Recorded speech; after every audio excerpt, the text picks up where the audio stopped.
Imagine finding out that your husband and your only sister have a secret, and that your entire marriage was built on a lie your whole family helped hide.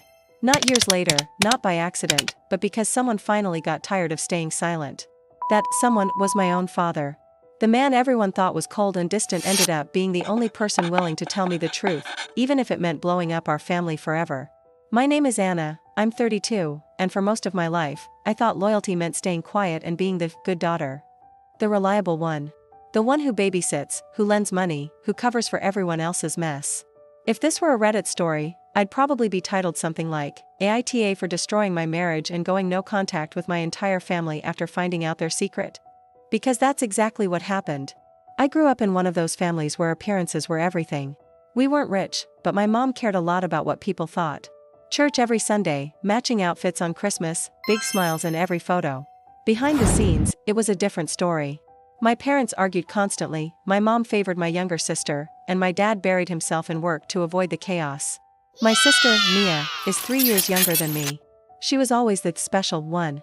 Prettier, more outgoing, always surrounded by boys and drama. My mom worshipped her. She's sensitive, she used to say, every time Mia had a meltdown or did something reckless. I, on the other hand, was the responsible one. I cooked, cleaned, and helped with homework. I was the backup parent, not the child. By the time I hit my mid-20s, I was burned out. I worked full-time, still lived close to my parents, and somehow still ended up being everyone's emotional punching bag. That's when I met Daniel. He was calm, grounded, and weirdly patient with my whole messy life. We met at a friend's birthday party, and he spent most of the night just listening to me rant about my job and my family. He didn't interrupt, didn't judge. He just saw me. We started dating, and for the first time, I felt chosen. Not as a stand-in, not as the reliable older sister, but as someone worth loving. Daniel had a stable job in IT, a quiet apartment, and a soft way of speaking that made people immediately trust him. My mom adored him instantly. He's perfect husband material, she would say. You cannot mess this up, Anna. From the very beginning, though, there was something slightly off between Daniel and Mia. Not in a dramatic way. No flirting, no obvious weirdness. Just tension. Sometimes I'd walk into a room and find them both quiet, like I had interrupted a conversation. If I asked what was going on, they'd both shrug and say, nothing, we were just talking. I brushed it off. They were just getting used to each other, right? Over time, my relationship with Daniel got serious. We moved in together.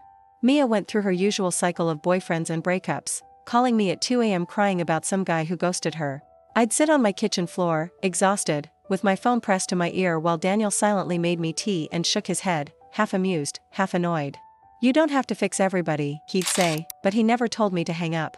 2 years into the relationship, Daniel proposed. It was simple, intimate, and felt real. No cameras, no public spectacle. Just us, on our couch, after a long day. He said, you've been holding your family together your whole life. Let me hold you together for once. I cried so hard I could barely see the ring. In that moment, every sacrifice, every lonely night, felt worth it. Wedding planning started, and that's when the strange energy between Daniel and Mia intensified. They avoided being alone together. If we were all at my parents' house and I left the room, one of them would find a reason to leave too. I joked once, you two act like awkward coworkers, and my mom snapped back way too quickly, they're fine. Stop making things weird. That should have been my first big warning. The day of the wedding came. It was beautiful. Outside venue, fairy lights, soft music, my dad actually wearing a decent suit. I was nervous but happy. I looked at Daniel coming down the aisle, and my heart felt full. People always say weddings are stressful, but that day? For a few brief hours, it felt like maybe, just maybe, my life was finally starting for real. We got married. We danced. We cut the cake. Nothing dramatic happened, no objecting ex, no drunken meltdown. Just a perfect, boring, happy wedding. When we left for our honeymoon, I thought the worst was behind us. I was wrong. The real story hadn't even started yet. Our first year of marriage was mostly peaceful. We moved into a nicer apartment, started talking about buying a house in a couple of years. Mia's life was chaos as usual. She got pregnant and miscarried, then jumped into another toxic relationship. My mom constantly complained that I didn't help enough with Mia, even though I was the only one lending her money and driving her to therapy. Then, one day, about 1.5 years after the wedding, Mia showed up at our apartment unannounced. She looked terrible. Puffy eyes, messy hair, like she hadn't slept in days. Daniel stiffened the moment he saw her. I remember that very clearly now, even though I ignored it at the time. She asked to talk to me alone. Daniel quietly went into the bedroom and closed the door. Mia sat on my couch and immediately burst into tears. I ruin everything, she sobbed. I ruin everyone's life. I held her and told her she wasn't a burden, that she just needed to make better choices. The usual speech. But then she said something that made my stomach drop. You don't understand, Anna. I ruin everything I touch. I even ruined your marriage. I laughed nervously and said, what are you talking about? She just shook her head and muttered, forget it, then left before I could pry more. That sentence stayed stuck in my brain. For weeks. Ruined your marriage. How? Why would she say that? Every time I tried to bring it up, my mom told me Mia was just dramatic and seeking attention. Daniel said she was probably just guilty about relying on us too much. I wanted to believe them. I chose to believe them. Because the alternative was terrifying. Then came the night everything broke. It was a regular Friday evening. We were at my parents' house for dinner. The air felt tense from the start. My mom was unusually quiet. Mia kept glancing at Daniel. My dad barely looked up from his plate. At one point, my mom snapped at my dad over something small, and he slammed his fork down and said, enough. I'm done with these lies. The room went silent. My heart started racing. My mom hissed at him to stop. Mia looked like she was about to faint. Daniel froze. My dad stared straight at me and said, you deserve to know, Anna. I can't watch this anymore. My mom said his name in that warning tone, but he ignored her. He stood up, took a deep breath, and said words that I will never forget. Daniel and Mia had a relationship before you. A real one. It didn't not work out. It ended because your mother told them to hide it from you when you started getting close to him. She told them not to tell you. She said you finally had a chance at a good husband and that Mia owed you this one. For a second, I thought I hadn't heard him correctly. The room started spinning. I looked at Daniel, expecting him to immediately deny it. To stand up, grab my hand, and tell my dad he was crazy. He didn't. He didn't say a word. His face went white. That silence told me everything. My voice came out shaking. Is that true? I asked him. Did you date my sister? Daniel finally spoke, but his answer shattered me more than my dad's words. It was years ago, he said quietly. Before you and I were serious. It didn't mean anything. Your mom said it was better not to tell you. We didn't want to hurt you. We didn't want to hurt you. Mia was sobbing at this point, saying, I told them it was a bad idea. I told them.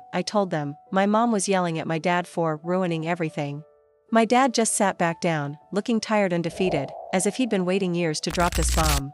I felt like the floor had disappeared. My ears were ringing. My husband, my safe person, had been in a relationship with my sister. Not a random fling, not a one-night thing. A real relationship. And my mother decided that I didn't need to know, because I was, what? Desperate? Lucky to have him? Too fragile to handle the truth? They took away my right to choose. The worst part wasn't even the fact that they had dated. I know people have pasts. The worst part was the secrecy. The decision, as a group, to keep me in the dark. To smile at my engagement, plan my wedding, stand beside me as I said my vows, while they all held this secret behind their teeth. Every memory suddenly felt dirty, staged, fake. I stood up from the table, shaking so hard I could barely walk. How long? I asked Daniel. How long did you date her? He looked down. A little under a year, he said. We weren't compatible. It ended before I met you. I swear I fell in love with you for you. I turned to Mia. Did you still have feelings for him when we got together? She couldn't answer. That was my answer. I walked out. No screaming, no dramatic breakdown. Just numbness. Daniel followed me, grabbing my arm outside the house. Anna, please, listen, he begged. It's in the past. I chose you. I married you. It doesn't have to change anything. That line? It doesn't have to change anything, made something inside me snap. It changes everything, I said quietly. You took away my choice. You let me stand up there in a white dress, promising my life to a man who knew he had slept with my sister and chose to hide it. You let me look stupid, Daniel. You all did. The days that followed were a blur of arguments, apologies, and excuses. My mom called me constantly, crying, insisting she did it for my own good. She said, do you know how hard it is watching your eldest daughter struggle while her younger sister gets all the attention? For once, you had something good. I wasn't going to let Mia ruin it because she couldn't keep a boyfriend. She said it like she had done me a favor. Like lying to me about the deepest betrayal possible was some twisted act of love. Mia sent me paragraphs of texts. I didn't want to hurt you. I tried to end it. Mom said if we told you, you'd leave him and regret it forever. She insisted that she hadn't been in love with him anymore. That it was just bad timing. I couldn't trust a single word. Daniel tried everything. Flowers, long heartfelt messages, begging me to go to couples therapy, saying, past relationships don't matter if the love now is real. But it wasn't about the past. It was about the present. It was about all the moments he had a chance to tell me and chose not to. All the times I joked about their awkwardness and he kept silent. All the times I said, tell me everything, no secrets, and he held this one back. I moved out and stayed in a cheap Airbnb for a week just to breathe. In that time, my dad came to see me. He brought groceries, like I was still a teenager. He sat at the small table and said, I should have told you years ago. Your mother made everyone swear to stay quiet. I tried to convince her it was wrong, but she said you'd overreact and destroy your life. She said you'd never find someone as good as Daniel. That's when another piece clicked into place. It wasn't just that they lied. It was that they truly believed I was so desperate, so unworthy, that I should be grateful for a man who had already dated my sister. Like I was getting her leftovers. Like my love life was a charity project they needed to manage. That thought made the anger finally cut through the numbness. I filed for a separation first, then pushed for divorce. The moment Daniel realized I was serious, he panicked. He begged, cried, promised to never hide anything again. He said, you're throwing away our marriage over something that happened before you. But that wasn't true. I was ending our marriage over everything that happened during it. The lies. The secrecy. The way my mother treated me like a child who didn't deserve the truth. The way my sister, who I defended and supported my entire life, stood beside me at my wedding knowing she had slept with my future husband. Divorce wasn't fast, and it wasn't clean. My mom sided aggressively with Daniel. He's a good man, she kept saying. Do you know how many women would kill to have a husband like him? It was just a harmless lie. Harmless. That word still makes me sick. Mia tried to play the victim. She posted vague sad quotes on social media about losing family and regret. A couple of relatives reached out, asking why I was overreacting. Apparently, the story going around was that I ruined my own marriage by being jealous of my sister. Classic. So, here's how the revenge part comes in. I didn't scream at them.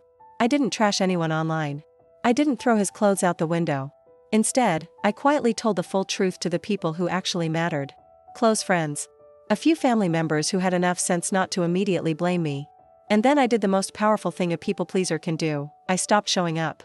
I stopped answering my mom's calls. I blocked Mia. I told my dad I loved him but needed space from the entire family. I didn't go to Christmas. I didn't show up for birthdays.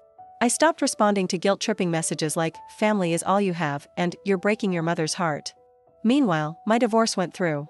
Daniel tried one last time to win me back, by saying he'd cut contact with my family completely if that's what it took. He said he'd never speak to Mia again. That was when I realized something. It wasn't just about them. It was about me. About the version of myself that was willing to swallow betrayal just to keep the peace. That version had to die. Now, here's where their betrayal really became their biggest regret. Without me, they lost the glue. I was the one who organized birthdays, bought thoughtful gifts, smoothed over arguments, called everyone to check in. Without me, my parents started fighting more. My mom tried to lean on Mia, but Mia was drowning in her own problems. My dad finally stopped tolerating the emotional manipulation and started spending more time away from home. I rebuilt my life quietly. New apartment, new routines, new people. I started therapy and realized just how much of my personality had been built around fixing everyone else. I learned how to sit with anger without swallowing it. I learned that love without honesty isn't love, it's control dressed up as care. Do I still hurt? Yes. Do I still replay that dinner in my head sometimes? Absolutely. But I also feel something I never expected to feel after my whole world shattered: freedom. For the first time, my life isn't being scripted by other people's secrets and fears. So if you're listening to this and thinking, maybe she overreacted, it was the past, ask yourself this: would you stand at an altar, say, I do, and still marry someone if you knew they had a full-on relationship with your sibling and chose not to tell you?